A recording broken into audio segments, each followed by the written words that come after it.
Eagle Lake residents are still dealing with their docks being underwater, but are furious because the government does not want to pay property damage. Madcap is taking gardening to the next level.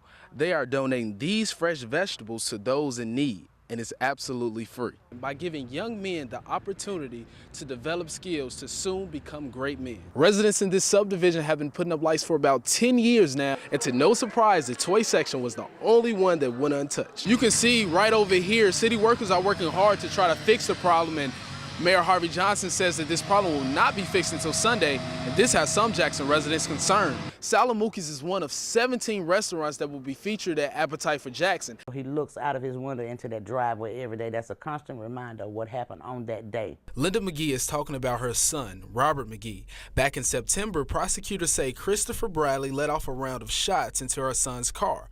Robert McGee paralyzed from the waist down. His 2-year-old son was killed. He can't do anything. Whatever he needs done, we got to do it for him. A few days after the shooting, Bradley was arrested and charged with the murder of Romarian Rhodes. He was also charged with aggravated assault.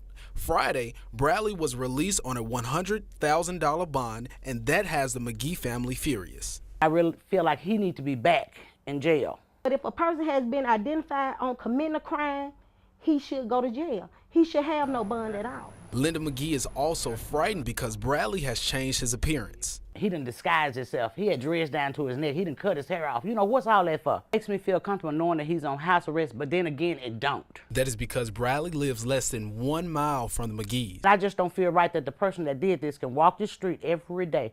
I spoke with Hinds County District Attorney Robert Smith to find out who's accountable for the family's safety. He says Bradley will be monitored. He is on what is called a conditional bond, which is essentially house arrest. So he does have a monitoring device. Reporting in Jackson, Stephen Jackson, 16 WAPT News. The subdivision in Jackson is truly made up of people who care about their community.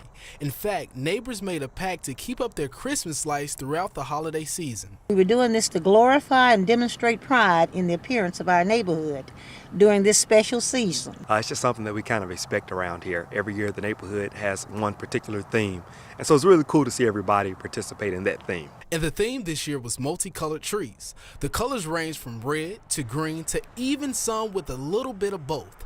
Eddie Brown from New Orleans is home for the holidays. He's proud of his old neighborhood. It makes me feel pretty good to come back home and to see that everyone is still interested in where they're living, interested in being a part of a greater community. Residents in this subdivision have been putting up lights for about 10 years now, and they say that it continues to bring them great joy. It's just really good to see people come out and decorate their houses in such a nice manner. The Homeowners Association is heavily involved in the community and plays a big part in the unification of the lights throughout the holiday season.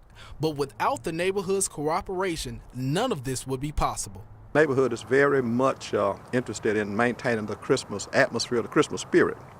And the neighborhood takes pride in that. About 75% of the neighborhood participated in this holiday light display, and residents are hoping for 100% participation next year. In Jackson, Stephen Jackson, 16 WAPT News. Saturday will mark the start of Appetite for Jackson, where Jacksonians will be able to meet at the Mississippi Art Museum and enjoy food, fun, and live music. The whole idea was local food, local music, local beer, local celebration of all that is downtown Jackson. Appetite for Jackson will not only bring local attention, but it will also receive some national buzz. Jackson's going to just be on an international stage. Andrew Zimmern from Bizarre Foods and Appetite for Life is going to be here. Jeff Good, owner of 3 restaurants, including Sal and Mookie, says that this publicity will be great for all restaurants in Jackson. But this is great publicity, and I think that the idea that this show and this national network is interested in coming to Jackson, it puts us out there. He also says that this could possibly help struggling restaurants and get people to visit downtown Jackson. It will make people say when they're booking a 3-day weekend in a year from now, they say, you know something, that Jackson looked like a pretty good place, we should go there. Salamukis is one of 17 restaurants that will be featured at Appetite for Jackson. Jeff Woods will be emceeing and says he is very excited about the exposure that Jackson will receive. It gives everybody in Jackson a chance to party for free and have a great time. Reporting in Jackson, Stephen Jackson, 16 WAPT News. Here on I-220 South is where the water leak started. As you can see right over here, city workers are working hard to try to fix the problem, and Mayor Harvey Johnson says that this problem will not be fixed until Sunday, and this has some Jackson residents concerned. Eagle Lake residents are still dealing with their docks being underwater, but are furious because the government does not want to pay property damage. Madcap is taking gardening to the next level. They are donating these fresh vegetables to those in need, and it's absolutely free. By giving young men the opportunity to develop skills to soon become great men.